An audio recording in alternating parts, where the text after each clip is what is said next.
तो हेलो दोस्तों, आप लोग कैसे हैं? आशा करते हैं आप लोग बहुत अच्छे होंगे और आप लोग प्रिपरेशन कर रहे होंगे। मैं ब्रजेश कुमार आप लोगों को अकबर, जो पिछला वीडियो जो मेरा हुआ था बाबर और हुमायूं के बाद, ये अकबर का एपिसोड है। इसमें दो एपिसोड आएंगे। एक अकबर का जो परिचय, अकबर का जो शासन व्यवस्था किस तरीका से रहा, और दूसरा परिचय आएगा जो उसके संरक्षण में जो लोग थे उसकी क्या क्या योगदान रही। एक दूसरा वीडियो उस पर भी आएगा। तो हम लोग देख रहे हैं परिचय। अकबर जो होता है, अकबर का जन्म होता है और उसके बाद क्या होता है कि हुमायूं की मृत्यु हो जाती है। अब हुमायूं की मृत्यु के बाद, अकबर तो बहुत छोटा रहता है, 14 साल का रहता है, तो उसकी देख रेख में। और हुमायूं की मृत्यु से पहले उसको एक बहुत बड़ा विश्वासु आदमी मिल गया था जिसका नाम बैरम खां था। तो बैरम खां के संरक्षण में क्या करता है कि अकबर पढ़ता है, पालन पोषण उसका होता है और वह बहुत अच्छा बैरम खां उसको शिक्षा देते हैं और बहुत तरह से उसको देख रेख करते हैं। तो इसीलिए हम लोग देखते हैं पहले अकबर का जो शासन रहा 1556 से 1605 ईस्वी का, जो सुनहरा काल माना जाता है मुगल वंश का। तो देखते हैं अकबर का जन्म हुआ 15 अक्टूबर 1542 में अमरकंड बिरसाल के महल में। बिरसाल का महल है, वहाँ पे इसकी जन्म हुआ था। इसका जो राजा अभिषेक हुआ वो 14 फरवरी 1556 के कालानौर पंजाब में। उस समय इसने क्या किया कि अपने प्रधानमंत्री बैरम खां, जिसको खान बाबा भी यह कहा करता था, उसको क्या किया कि यह, उसके बाद इसकी जो आत्मकथा है अकबरनामा, इसको अबुल फजल ने लिखा है। अबुल फजल, इसको याद रखिएगा। और बैरम खां का संरक्षण 1556 से 60 तक बैरम खां के संरक्षण में रहा। 14 वर्ष की आयु में शासक बना और बैरम खां के संरक्षण में ही यह क्या किया कि सारा काम करता था। इसी समय क्या होता है कि बैरम खां के संरक्षण में ही इसी समय होता है कि आदिल शाह के सेनापति एक हेमू रहता है। हेमू क्या करता है कि दिल्ली की सत्ता को खाली पाता है। इस समय वह क्या करता है कि अकबर जो रहता है वह पंजाब के प्रांत में था। तो उसने क्या किया कि देखा यहाँ पे कि अभी तो दिल्ली की सत्ता जो है वह खाली है। तो उसने क्या किया कि बैरम क्या उसका सॉरी उसने देखा कि यहाँ तो दिल्ली का सत्ता खाली है और दिल्ली में जो अभी जो था वह सूबेदार का तारती बेग अभी यहाँ का जो सत्ता का जो देख रेख था, जो व्यवस्था था, शासन व्यवस्था, उसको अभी तारती बेग देख रहे थे। तो हेमू ने क्या किया कि उस पर आक्रमण कर दिया और हेमू ने आक्रमण कर दिया और तारती बेग को हरा दिया। और यह बात क्या किया कि पंजाब में पता लगी अकबर को। अकबर बहुत विचलित हो गया। तो फिर अकबर क्या किया कि वहाँ से बैरम खां को अपना प्रतिनिधि बना करके भेजा। और बैरम खां जब दिल्ली पे आता है तो फिर क्या करता है, हेमू के बीच उसकी युद्ध होती है और हेमू को वह क्या करता है कि पराजित कर देता है और हेमू का सिर काट देता है वह बैरम खां। तो इसी तरह हम लोग देखें कि बैरम खां को हराकर दिल्ली पर शासन कर लिया। हेमू मध्यकाल का एकमात्र ऐसा हिंदू शासक था जो दिल्ली पर अधिकार किया था। दिल्ली पर अधिकार किया और शासन करने वाला एक मध्यकाल का एक प्रथम हिंदू शासक था।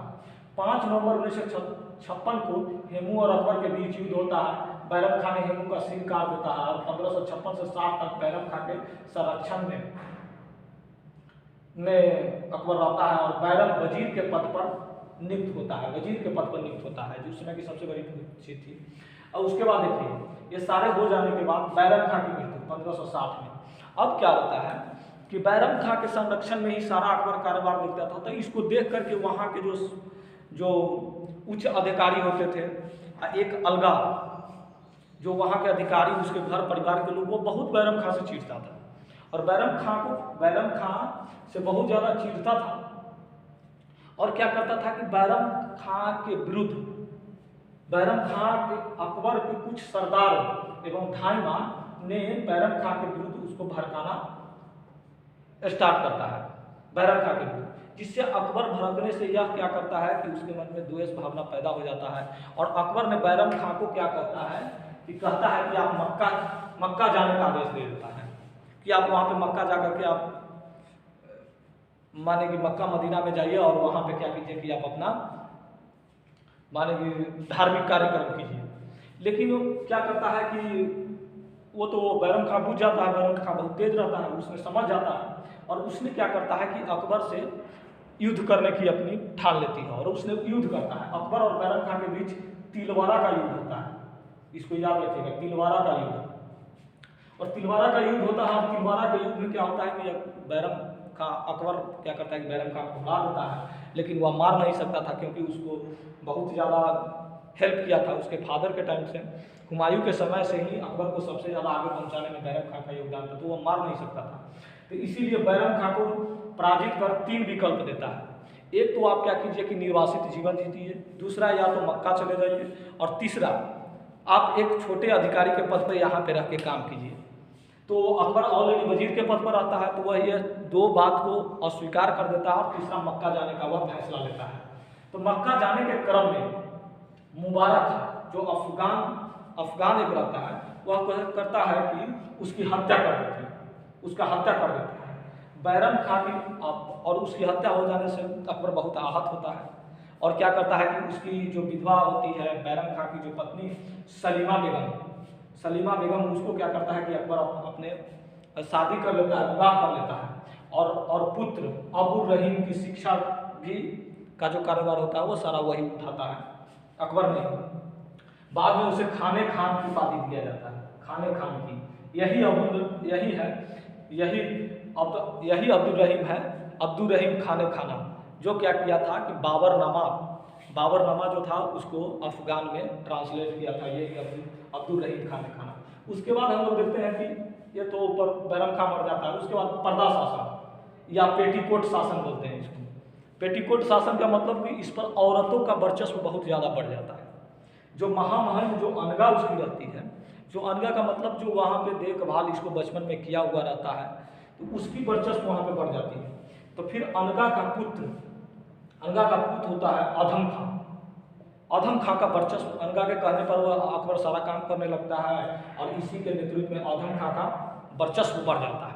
और अधम खां क्या करता है कि मालवा का युद्ध जो होता है बाज बहादुर से, वह अधम खां के द्वारा लड़ा जाता है और अधम खां वहाँ पे जाकर के जो धन संपत्ति लूटता है वह सारा धन संपत्ति अपने पास रख लेता है और इसकी जांच अकबर के द्वारा की जाती है। अकबर जब इसकी जांच करता है तो इसमें वह दोषी पाया जाता है और इसको क्या करता है कि मृत्यु दंड दिया जाता है और उसके बाद अनगा का भी मृत्यु हो जाती है, मृत्यु दंड दिया जाता है 1582 में। उसके बाद अनगा का भी मृत्यु हो जाती है। इस तरह 1564 आते आते पेटीकोट प्रथा पूरी तरह से समाप्त हो जाता है। उसके बाद आते हैं अकबर का साम्राज्य विस्तार। अकबर का जो साम्राज्य विस्तार हुआ, मालवा में 1552 बहादुर को अधम खां ने हराया। गोंडवाना का युद्ध, एक देखिए गोंडवाना का युद्ध जो होता है वो वीर नारायण एक छोटा सा बच्चा रहता है, उसको माने कि वहाँ का शासक मान करके उसकी जो मदर होती है वह गोंडवाना में राज करती रहती है और उसको क्या करता है कि हराने के लिए अकबर ने क्या करता है कि मुगल सेना को भेजता है और वह वीर नारायण की माता दुर्गावती, इसकी नाम दुर्गावती रहती है और दुर्गावती बहुत अच्छे तरीका से लड़ती है, लेकिन फिर भी मुगल सेना इतनी बड़ी होती है उसके सामने नहीं टिक पाती और वह क्या करती है कि छोड़ देती है। तो इसने गोंडवाना पर भी 1564 में ये कुछ देता है बार बार, इसको याद रखिए, गोंडवाना का युद्ध। उसके बाद आता है राजस्थान में राजपूत।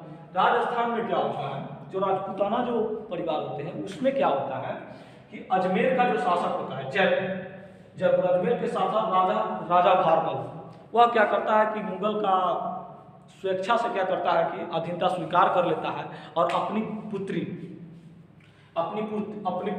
हरकाबाई जोधा से अकबर की शादी के लिए प्रस्ताव रख देता है। तो इस तरीका से हम लोग देखते हैं। उसके बाद आता है मेवाड़ में क्या होता है,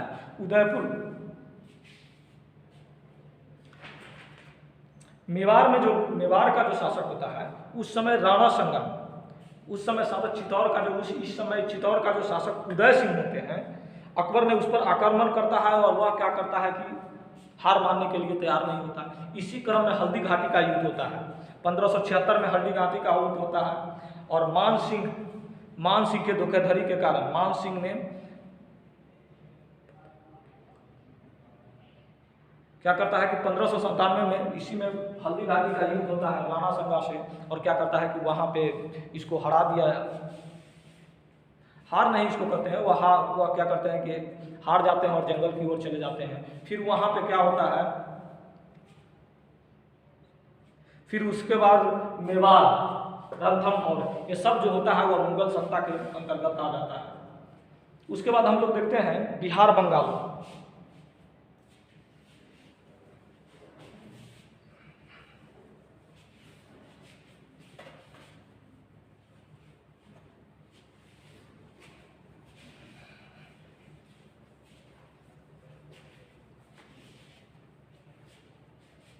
अब हम लोग देखते हैं बिहार बंगाल।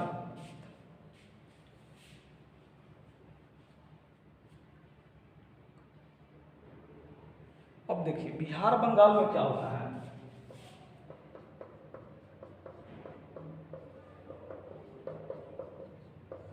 बिहार बंगाल का जो सत्ता होता है वह 1574 से बिहार और बंगाल के क्षेत्र में बहुत कम लोगों की सत्ता रह पाती है, क्योंकि वह बहुत ज़्यादा मजबूत होता है। और वहाँ पे एक शासक होता है दाऊद खान।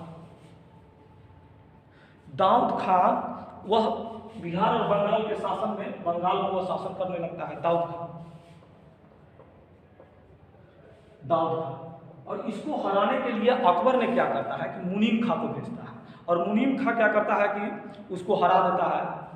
मुनीम खां ने आक्रमण कर देता है और दाऊद खां को हरा करके फिर मुगल वंश को अपने अंदर में कर देता है।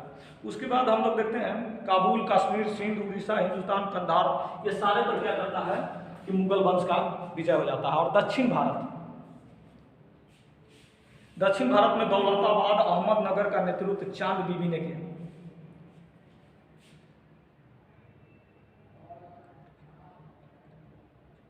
और देखिए अहमदनगर का नेतृत्व जो है वो भी याद रखिएगा। अहमदनगर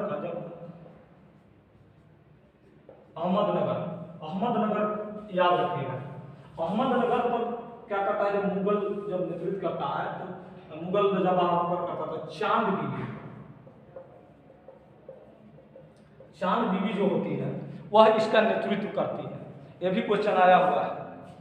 और अकबर की मृत्यु, और एक इसका सबसे इंपॉर्टेंट जो चीज है,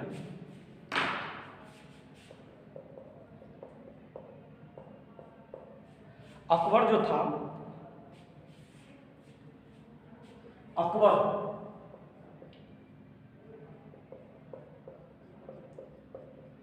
अकबर नगारा बजाने में महारत उसको हासिल था। नगारा बीबीआई है। अकबर क्या करता था कि नगारा बजाने में महारत हासिल था उसको, महारत हासिल था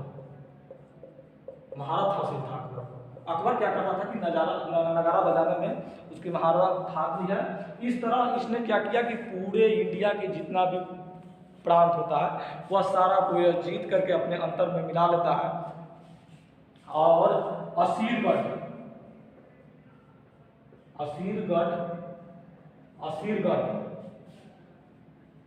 इसका अंतिम विजय अभियान होता है। असीरगढ़ पर इसने अंतिम आक्रमण इसका असीरगढ़ में होता है, इसका अंतिम आक्रमण। इसके बाद इसकी मृत्यु हो जाती है। इसकी मृत्यु जो होती है वह 1605 में इसको क्या करता है कि इसकी मृत्यु हो जाती है। और इसकी मृत्यु का आगरा के सिकंदरा में इसको दफनाया जाता है। और इसकी 1605 में मृत्यु हो जाती है और दफनाया इसको जाता है सिकंदरा, आगरा के सिकंदरा में इनको दफनाया जाता है, आगरा के सिकंदरा में। तो इस तरह से जो भी अकबर से जो रिलेटेड जो हमारे एग्जाम में पॉइंट व्यू जो भी होता है, इसने कौन कौन सा युद्ध लड़ा, सारा चीज़ के बारे में हम लोग इसकी जानकारी दी है। हमारा जो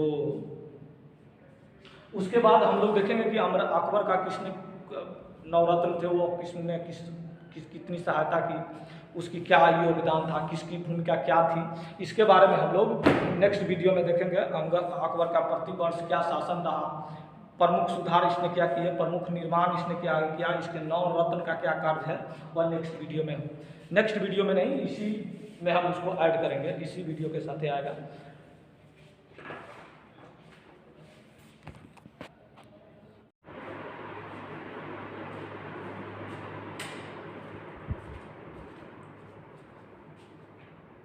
तो हम लोग आते हैं अब मुगल वंश का जो अकबर का जो प्रमुख कार्य था उसको देखते हैं कि अकबर ने प्रमुख कार्य क्यों किया, इसने अकबर को काल का सबसे सुनहरा काल क्यों माना जाता है, इसके बारे में हम लोग सबसे पहले देखते हैं क्योंकि अकबर का जो प्रमुख कार्य था, प्रमुख वर्ष, उसका जो प्रमुख वर्ष उसने जब सत्ता में आया, जब उसने क्या किया कि जब कार्यभार संभाला तो उसका प्रमुख कार्य क्या था। देखिए यहाँ पे 1560 ईस्वी में बैरम खां का पतन हो जाता है। आप लोग जान रहे हैं कि बैरम खां और महाअनगा के उकसावे पर बैरम खां और अकबर के बीच में युद्ध होता है, जहाँ पे बैरम खां हार जाता है और बैरम खां को 3 तरह की बातों को मानने के लिए बाध्य किया जाता है, जिसमें पहला होता है कि उस कोई छोटे सा पद पर रह करके वह कार्य करे या एक निर्वासित जीवन व्यतीत करे, और तीसरा होता है कि आप क्या कीजिए कि मक्का या मक्का चले जाए। तो इस तरह से बैरम खां के मक्का जाने के क्रम में उसकी हत्या कर दी जाती है और बैरम खां की मृत्यु हो जाती है। उसके बाद हम लोग अकबर को देखते हैं 1562 ईस्वी में इसने दास प्रथा का अंत किया।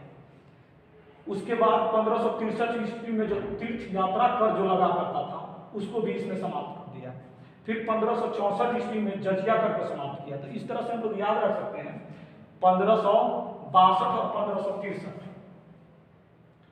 1562 और 1564 ये क्रम से हम लोग याद कर सकते हैं, क्योंकि 1562 में दास प्रथा का अंत, 1563 में तीर्थ यात्रा कर और 1564 में जजिया का काम। तो हम लोग इस 3 को एक साथ याद करेंगे। याद करने का मेरा कार्य ये नहीं होता है कि आपको बता देना, मेरा कार्य ये भी होता है कि आपको सहूलियत करवाना, सहूलियत से आपको याद करवाना, ये मेरा कार्य है। तो आप लोग देख रहे हैं कि 1562, 1563 और 1564। 1562 में दास प्रथा का अंत, 1563 में जजिया कर का अंत, 1563 में तीर्थ यात्रा कर की समाप्ति, 1564 में दास माने जजिया कर की समाप्ति। तो इस तरीका से हम लोग याद करें। अब आते हैं कि 1561 में उसने फतेहपुर सीकरी की स्थापना की, जो आगरा के आसपास है। फतेहपुर सीकरी की स्थापना की। 1573 में उसने क्या किया कि बुलंद दरवाजा को बनाया। 1575 में क्या किया कि इबादत खाना की स्थापना की, और 1578 में इबादत खाना सभी धर्मों के लिए खोल दिया गया। इबादत खाना का क्या मतलब होता है कि इबादत खाना जहाँ पे आप जा करके धर्म का जो प्रचार प्रसार, धर्म के बारे में जो संगति, जो धर्म के बारे में जो विचार होता है उसको आप लोग इबादत खाना में रख सकते थे। उसके बाद इबादत खाना में सभी धर्मों के लिए खोल दिया। वहाँ पे सभी धर्मों के लोग आते और अपनी बात विचार को वहाँ पे रखा करते थे, और अकबर उस बीच में बैठ करके उसको सुना करता था। तो इसीलिए इबादत खाना 1500। फिर 1582 में दीन इलाही की स्थापना की। दीन इलाही जो था, दीन इलाही में दीन इलाही जो कार्यक्रम जो चल रहा था, दीन इलाही की स्थापना की। दीन इलाही जो सभी धर्म को मानने वाले, सभी को सम्मान करने वाले, उसके लिए यह क्या किया कि यह व्यवस्था की गई। उसके बाद 1583 में इलाही संवत का आरंभ हुआ, माने कि इलाही संवत इसने क्या किया कि 1583 में चलाया। उसमें आप देख रहे हैं 1544 में लाहौर को राजधानी परिवर्तित किया, या अपने पहले के राजधानी जो थी उससे वो राजधानी परिवर्तित कर करके लाहौर ले गया। 1601 में इसका अंतिम असीरगढ़ पर असीरगढ़ पर इसका आक्रमण होता है, जो इसका अंतिम आक्रमण होता है, और 1605 में देख रहे हैं कि इसकी मृत्यु हो जाती है। अब इसके बाद हम लोग आते हैं प्रमुख सुधार को देखते हैं। इसने क्या क्या सुधार किया। सैन्य में क्या किया कि मनसबदारी व्यवस्था बनाया। उसके बाद घोड़ा दागना, हुलिया लिखना, ये सारी व्यवस्था जो था जो अकबर के द्वारा किया गया। मनसबदारी व्यवस्था, घोड़ा दागना, हुलिया लिखना, ये सब के बारे में मैंने पहले भी बता चुका हूँ। पिछला वीडियो आप लोग देखिएगा, उसमें मैंने घोड़ा दागने और हुलिया लिखना किसी सैनिक को हुलिया कैसे लिखा जाता है, उसकी क्या व्यवस्था होगी, उसकी देख रेख किस तरीका से होगी, उसके बारे में, घोड़ा दागना के भी बारे में बता चुके हैं। उसके बाद समाज के लिए उसने क्या किया, ये तो उसकी अपनी व्यवस्था हो गई। उसने जीता, अपने साम्राज्य का विस्तार किया, सैन्य का विस्तार किया। अब समाज के लिए उसने क्या किया, समाज के लिए उसने क्या किया कि दास प्रथा बंद कर दी। दास जो बहुत बड़ा प्रथा थी, लोग दास रखा करते थे 4, 5, 20, 25, उस प्रथा को इसने क्या किया कि बंद कर दिया। उसके बाद बहु विवाह पर रोक लगा दिया। बहु विवाह का मतलब कि एक से जो अधिक विवाह करते थे उस पर इन्होंने क्या किया कि रोक लगा दिया। उसके बाद देखते हैं इसका एक सबसे महत्वपूर्ण कार्य था विधवा विवाह को प्रोत्साहित किया। प्रोत्साहन, इसने विधवा विवाह का बहुत ज़्यादा प्रोत्साहन किया। बाल विवाह पर रोक लगा दिया। बाल विवाह पर भी रोक लगा दिया। पहले के ज़माने में उसमें बहुत बच्चे, छोटे बच्चे की भी शादी हो जाती थी, तो इसने बाल विवाह पर रोक लगा दिया। और इसने एक कानून बनाया कि जो मेल जो होंगे, पुरुष जो होंगे, उसकी आयु 16 वर्ष और फीमेल की आयु 14 वर्ष इसने कंसीडर कर दिया। उस समय कंपल्सरी कर दिया। सती प्रथा पर भी इसने रोक लगाया। यह सबसे बुरी प्रथा थी। उसके बाद आया वेश्यालय। उसने वेश्या जो जगह जगह पर हुआ करती थी उसके लिए उसने अलग व्यवस्था करवाई, जिसको शैतानपुरी बोला गया। इसको याद रखिएगा, जी भी आई है शैतानपुरी। शैतानपुरी वेश्यालय के लिए इसने एक अलग व्यवस्था करवाई जिसको शैतानपुरी बोला गया। अब भूमि सुधार के लिए इसने क्या किया कि जब्ती प्रणाली, दशमलव बंदोबस्त और टोडरमल व्यवस्था, ये सब जो जब्ती प्रणाली, दशमलव बंदोबस्त और टोडरमल व्यवस्था, ये जो भी टोडरमल जो था वह शेर शाह के दरबार में रहा करता था। और शेर शाह भूमि के लिए बहुत अच्छा कार्य उन्होंने किया था। एक सिकंदरे गजी का इस्तेमाल करता था, क्योंकि उससे गज से नाप करके करे का जो व्यवस्था था वह मानवीकर का जो था वो 2.5 से 5% वो लिया करता था। इसी व्यवस्था को क्या किया कि ने अकबर ने लागू किया और इसको कायम रखा, बहुत सक्सेसफुल हुआ। निर्माण में इसका देखते हैं, इसके निर्माण क्या हुआ। इसने आगरा का लाल किला बनवाया, इलाहाबाद का किला बनाया, लाहौर का किला भी बनवाया, फतेहपुर सीकरी जो पंचमहल का निर्माण करवाया, जोधाबाई महल, जोधाबाई जो अपनी पत्नी जो उसकी थी उसके बारे में उसके नाम पर भी एक महल बनाया। उसके बाद बुलंद दरवाजा, दिल्ली और हुमायूं का मकबरा, दिल्ली में हुमायूं का मकबरा भी इसने बनवाया। अब देखिए वहां से आता है चित्रकला। चित्रकला के लिए इसने क्या किया कि चित्रकला के समय, इसके समय में चित्रकला का सबसे बड़ा महत्वपूर्ण योगदान था। चित्रकला में अबुल समाद, दसवंत और दशावंत ये चित्रकारी थे जो इनके दरबार में रहा करते थे। और संगीत के लिए तानसेन, बैजू बावरा, बाज बहादुर और बाबा रामदास, ये सब जो थे इसके सैनिक संगीतज्ञ थे। ये क्या करते थे कि ये संगीतज्ञ थे, इसीलिए अकबर को नवरत्न बोला जाता है, क्योंकि उसके दरबार में नवरत्न रहा करते थे। अब नवरत्न में तो एक तय हो गया। उसके बाद देखिए नवरत्न के बारे में हम लोग चर्चा कर रहे हैं। बीरबल जो था वो महेश दास, इसका बचपन का नाम महेश दास था। इसको कविराज की उपाधि अकबर ने दी थी और यह बहुत बुद्धिमान व्यक्ति था। इन्हें दीन इलाही अपनाने वाला एकमात्र हिंदू था, दीन इलाही अपनाने वाला एकमात्र हिंदू था। इसकी जो हत्या हो गई, यूसुफजाई कबीले के लोग जो बार बार लड़ा करते थे, बार बार वो ताक में रहा करते थे, जो व्यापारी आते थे उससे जो सामान होता था उससे लूट लिया करते थे। और उसको क्या करने के लिए अकबर ने क्या किया कि महेश दास को भेजा, और महेश दास इसका सबसे करीबी लोग था। वहाँ पर क्या किया कि यूसुफजाई के कबीलों से लड़ते समय इसकी मृत्यु हो गई। इससे वो अकबर बहुत आहत हुआ और उसने इस कबीला को तहस नहस कर दिया, बिल्कुल बुरी तरह से इसने तहस नहस कर दिया। उसके बाद हम लोग देखते हैं अबुल रहीम खाने खाना। अबुल रहीम खाने खाना को हम लोग देख रहे हैं कि अबुल रहीम खाने खाना ने ही क्या किया था कि बाबरनामा का फारसी अनुवाद किया था। बाबरनामा जो था उसकी फारसी अनुवाद अबुल रहीम खाने खाना ने किया था।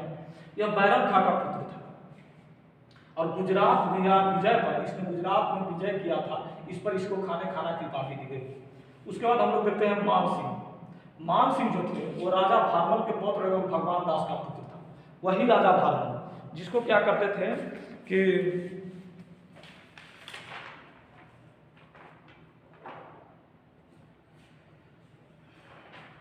जिसको क्या किया था कि मेवाड़ के, वही राजा भारमल जो जयपुर के जो शासक हुआ करते थे, जयपुर के जो शासक हुआ करते थे भारमल, जिसने सुरक्षा से क्या की थी कि इसको अपनी जोधाबाई थी, हरकाबाई, उसको क्या किया था कि अकबर से शादी के लिए राजामंदी दी थी। उसी भारमल का पौत्र यानी कि जो हरकाबाई थी उसकी यह भतीजा यह था राजा मान सिंह। और साहसी सेनानायक था, बहुत साहसी व्यक्ति था, इसने बहुत तरह से इसकी मदद की थी औरंगजेब को। उसके बाद आता है तानसेन, संगीतज्ञ, इसका मूल नाम था रामतनु पांडे। इसके गुरु जो थे वो हरिदास थे और इसकी जो रचना, जो बहुत सारे जो गान की जो प्रक्रिया थी वह मियाँ की टोडी, मियाँ की सारन, ये सब जो इसकी जो गान की जो प्रक्रिया थी वह बहुत फेमस हुई। अब हम लोग आते हैं अबुल फजल जो था वो इतिहास, दर्शन एवं साहित्य का बहुत बड़ा विद्वान था। और इसने क्या किया था कि अकबरनामा एवं आईने अकबरी की रचना की। तो आप लोग याद रखिएगा कि अकबरनामा का रचना आईने अकबरी अबुल फजल ने किया था। और 1602 ईस्वी में सलीम के कहने पर हत्या कर दिया गया था। सलीम, वही सलीम जो क्या किया था कि सलीम के कहने पर इसकी हत्या कर दी। वही सलीम जो अकबर ने क्या किया था कि बहुत ज़्यादा अपने पुत्र की प्राप्ति के लिए उसने बहुत मन्नतें की थी। और वही सलीम क्या किया कि बाद में इसको अबुल फजल की हत्या कर देता है। और अबुल फजल की हत्या से यह बहुत ज़्यादा, और सलीम की जो पैटर्न होती है, क्योंकि अकबर का कार्यकाल इतना व्यवस्थित और सुसज्जित था और बार बार इसमें हम लोग देखते थे कि इससे वह आहत हो चुका था सलीम कि यह अब कितना दिन जिएगा। यह चाहता था कि जितना जल्दी हो सके अकबर मर जाए। और अकबर का जो कार्य व्यवस्था था, कार्य शैली था, उसका लोगों के बीच मैनेजमेंट था, वो बहुत अच्छा था। इसीलिए सलीम को मौका नहीं मिल पाता था और इससे क्रूर मान लीजिए आहत होकर के उसने क्या किया कि अबुल फजल की हत्या कर दी। अब आते हैं फैजी। अबुल फजल का बड़ा भाई था। फैजी जो था वो अबुल फजल का, जो अबुल फजल थे उसका बड़ा भाई था। अकबर ने राजकवि की दर्जा इसको दी थी। अब हम लोग आ जाते हैं टोडरमल। यह शेर शाह के दरबार में भी रहा करता था और इसी ने क्या किया था कि भूमि की नापने की पद्धति और कर की पद्धति को इसी ने ही क्या किया था कि शेर शाह सूरी के समय में सुधारा था। और यह क्या किया कि अकबर के समय में भी यह दहसाल बंदोबस्त जो दशमलव प्रणाली था जिस पे कर लिया जाता था, उसकी व्यवस्था इसी टोडरमल ने दी है। उसके बाद देख रहे हैं मुल्ला दो प्याजा। वाक्य एवं कटुता के लिए जाता था और बुद्धिमान। मुल्ला दो प्याजा इसीलिए कहते थे क्योंकि उसको प्याज बहुत पसंद था, इसीलिए इसको मुल्ला दो प्याजा कहते हैं। या वाक्य कटुता, कोई भी बात को तुरंत काटता था और यह बात कटु में बहुत माहिर था। इसीलिए एक हम लोग देख रहे हैं हकीम हमीम, जो रसोई घर का प्रबंधक था। ये भी इसका बहुत बड़ा ये था, हकीम हमीम जो रसोई घर का प्रबंधक। इसका क्वेश्चन अभी तक एक एग्जाम में पूछा हुआ है या पूछने की संभावना रहेगी। रसोई का प्रबंधक हकीम हिमाम जो था वह अकबर के समय में था। इस तरह से हम लोग अकबर को देख रहे हैं कि अकबर के क्या वृत्तांत हुआ, कैसे उसने सत्ता में आया, किन किन लोगों ने उसकी मदद की और क्या क्या उसका सैन्य अभियान रहा, क्या उसका निर्माण रहा और उसके दरबार में जो नवरत्न रहा करते थे उसकी किस तरह से वैल्यू थी, उसके बारे में हम लोग देखें। आशा करते हैं कि आप लोग बहुत अच्छे होंगे और आप लोग हमारे ये सब प्रीलिम्स जो चैनल है उसको देखिए और उस पर जा करके आप अपने प्रिपरेशन को बहुत अच्छी तरीक़ा से बनाइए। Okay, thank you.